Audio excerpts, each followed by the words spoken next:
स्वागत है आप सभी का आज के इस सेशन में। और मैं आपको एक बार पुनः ये सूचित कर दूं कि ये जो सीरीज चल रही है शॉर्ट ट्रिक्स की, ये बहुत ही यूज़फुल होने वाली है। और इसका एक उद्देश्य है कि आप में एक ऐसे अप्रोच को डेवलप किया जाए क्वेश्चन को टैकल करने का, ताकि हम बेसिक अंडरस्टैंडिंग के बल पे भी बहुत सारे क्वेश्चनों को आसान वे में with the help of option solve कर सकें। और ऐसा आपको देखने को मिलेगा और आप सीखेंगे भी। बहुत सारे ऐसे क्वेश्चन आते हैं जिनमें हम क्वेश्चन में दिए हुए लूप होल्स का फ़ायदा उठाते हैं और ऑप्शन की मदद लेते हैं। तो मेरा ये मानना है कि जो भी ऑब्जेक्टिव यानी ऑप्शन से रिलेटेड क्वेश्चन होते हैं उनमें ऑप्शन का भी अपना बहुत ज़्यादा रोल होता है।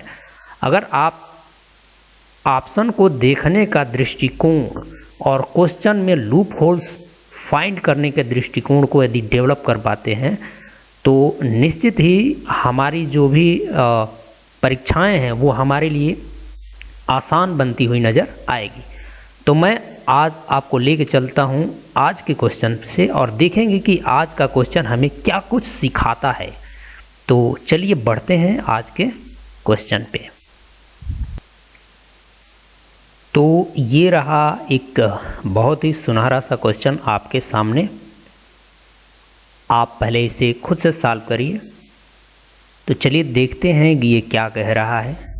दिया हुआ है कि यदि दो संख्याओं का ज्यामितीय माध्य, ध्यान रखना है कि जब भी आप क्वेश्चन को पढ़ें बड़े ध्यान से पढ़ने की ज़रूरत है। ये ज्यामितीय माध्य दिया हुआ है 6 और यहाँ पे दिया हुआ है समांतर माध्य 6.5 हो। तो ये कंडीशन में दिया हुआ है और हमसे पूछ रहा है तो उन संख्याओं के वर्गों का अंतर। इसका मतलब क्या हुआ इस वाले क्वेश्चन का कि हमें ऑप्शन में उन संख्याओं के वर्गों का अंतर दिया हो। अब यहाँ पे ऑप्शन में भी आप 4 ऑप्शन नज़र आपको आ रहे हैं। यहाँ पे एक गेसिंग मेथड का हम लोग प्रयोग करेंगे और जैसे ही हम बहुत सारी चीज़ों को पढ़ते हैं तो हमारे गेस करने का जो तरीका होता है वो भी इम्प्रूव हो जाता है।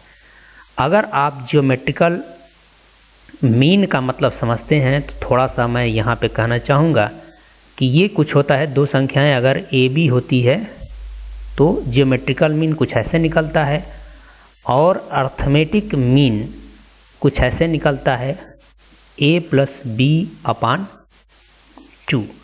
अब देखिए ये 6 है।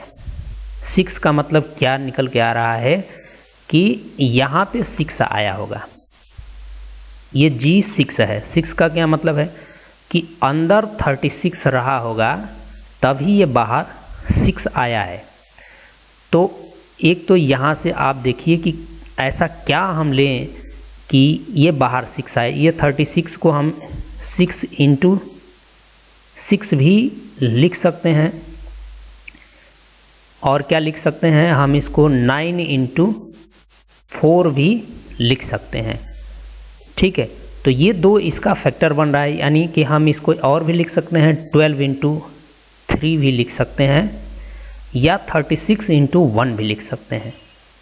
अब देखना है कि ठीक है ये सभी इस कंडीशन को सेटिस्फाई कर रहे हैं, लेकिन इस कंडीशन के साथ इस कंडीशन को भी जो सेटिस्फाई कर दे वो हमारी संख्याएं हो जाएंगी।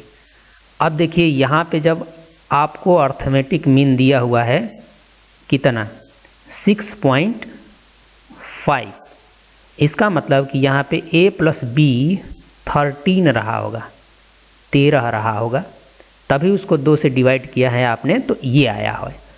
तो अब देखेंगे कि किसको ऐड करने से हमें 13 मिलता है। इसको ऐड करने से नहीं मिलेगा, इसको ऐड करने से हमें 13 मिलेगा।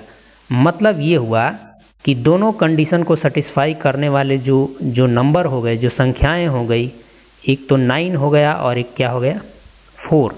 अब हमारे क्वेश्चन में ये पूछा है कि उन संख्याओं के वर्गों का अंतर, तो इसका आप वर्ग करेंगे और इसका भी वर्ग करेंगे और इसका क्या निकालेंगे आप अंतर। तो देखिए यहाँ पे तो 81 आ जाएगा, यहाँ पे 16 आ जाएगा। अब ये 1 और 6 को देखिए, इसका मतलब कि यहाँ से आपको 11 और लास्ट में आपको 5 मिलने वाला है। आगे बढ़ने की ज़रूरत नहीं है। देखिए कहाँ 5 आ रहा है लास्ट में, तो यूनिट डिजिट में यहाँ पर लास्ट में 5 आ रहा है, तो ये वाला ऑप्शन हमारा क्या हो जाएगा, सही हो जाएगा।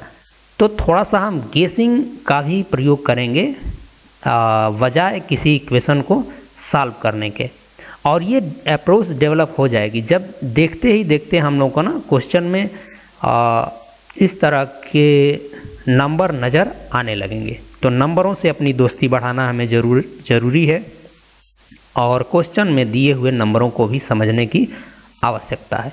मैं समझता हूँ कि ये तरीका आपको पसंद आया होगा और समझ में भी आया होगा। तो मिलते हैं अगले सेशन में, और मेरे साथ अब तक बने रहने के लिए आप सभी को तहे दिल से बहुत बहुत धन्यवाद।